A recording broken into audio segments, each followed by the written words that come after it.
राष्ट्रीय स्वयंसेवक के शताब्दी वर्ष में 3 जनवरी को दशहरा मैदान पर होने जा रहे घोषवादन कार्यक्रम में संघ प्रमुख डॉक्टर मोहन भागवत दोपहर 3:30 पर पहुंचे। वहीं दोपहर 2 बजे से ही आमंत्रित स्वयंसेवकों का कार्यस्थल पहुंचना शुरू हो गया था। संघ प्रमुख के पहुंचने के बाद ही घोषवादन शुरू हुआ। इस दौरान पूर्व लोकसभा स्पीकर सुमित्रा महाजन, नगरीय प्रशासन मंत्री कैलाश विजयवर्गीय, सांसद शंकर लालवानी, महापौर पुष्यमित्र भार्गव समेत तमाम जनप्रतिनिधि और प्रशासनिक अधिकारी मौजूद रहे। हाथ में कोई स्वर लिपि नहीं है, सब स्मृति में रखकर इतनी सारी रचनाएं बजाना आसान काम नहीं है। संगीत अनुरागी तो सब हैं, लेकिन संगीत साधक सब नहीं है। अपना अपना काम करने के बाद समय निकालकर इसका अभ्यास कर उन्होंने यह प्रस्तुति दी है। मोहन भागवत ने कहा कि जो कार्यक्रम आपने देखा, इतनी सारी रचनाएं बजाने वाले सभी संगीत साधक नहीं है, सभी ने अपना अपना समय निकालकर प्रस्तुति दी है। इतना परिश्रम करके इतना अच्छा वादन कर सकते हैं। कार्यकर्ताओं ने देख देख कर सीखा। पहले मिलिट्री और पुलिस ही थी जो वादन करती थी। उनकी धुन सुनकर स्वर लेकर आना, एक धुन लाने में 10-10 दिन लगते थे।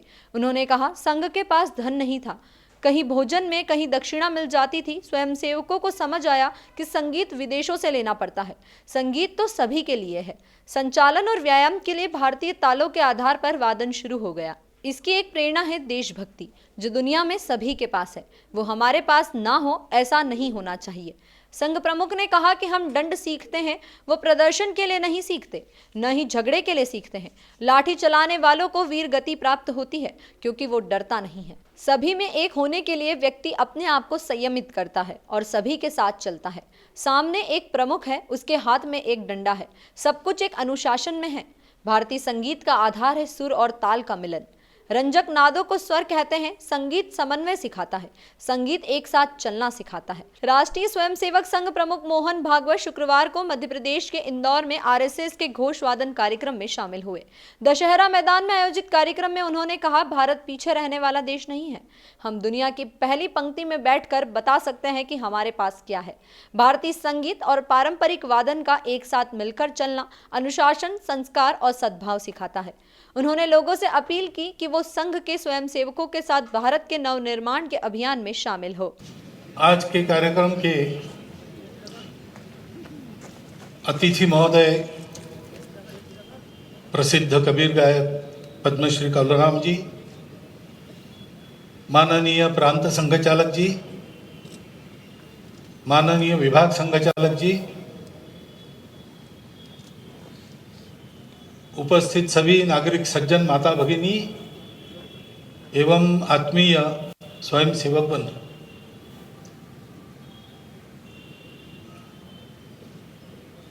जो कार्यक्रम आपने देखा, हमारे अतिथि महोदय ने भी कहा कि सतत इतना वादन, हाथ में कोई स्वरलिपि नहीं है, सब स्मृति में रखकर इतनी सारी रचनाएं बजाना, और वो भी इसमें से कोई भी संगीतानुरागी तो सब है, लेकिन संगीत साधक सब नहीं है। अपना अपना काम करते समय समय निकालकर इसका अभ्यास करके उन्होंने ये प्रस्तुति दी है।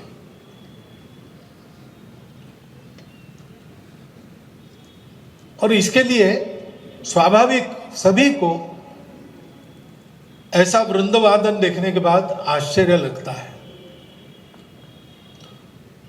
आश्चर्य 2 बातों का होता है। एक तो ये जो परिश्रम है,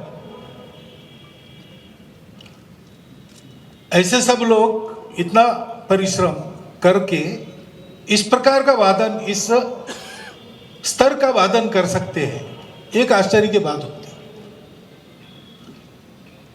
दूसरी बात होती है कि मैदानी संगीत में, रण संगीत में, मार्शल म्यूजिक में रागदारी बज सकती है,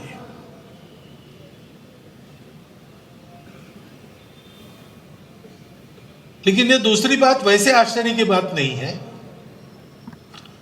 रण संगीत की परंपरा हमारी भी थी, लुप्त हो गई थी, वो फिर से प्रकट हो रही है।